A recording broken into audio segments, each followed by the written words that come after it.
Pinarangalan bilang AM Station of the Year ang Super Radio DCWB at TV Station of the Year ang GMA Network dahil po sa mga naiambag nito sa paghubog sa kinabukasan ng media industry.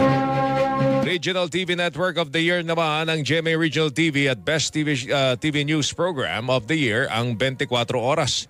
Female News Anchor of the Year si Vicky Morales, Male News Anchor of the Year si Ato Maraulio, at Best TV Sports Program Host si Martin Javier.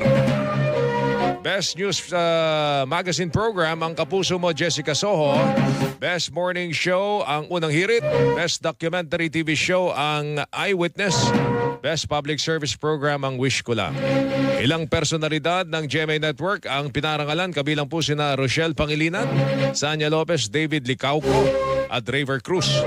Ang Platinum Stallion Media Awards ng Trinity University of Asia sa pagkilala sa mga natatanging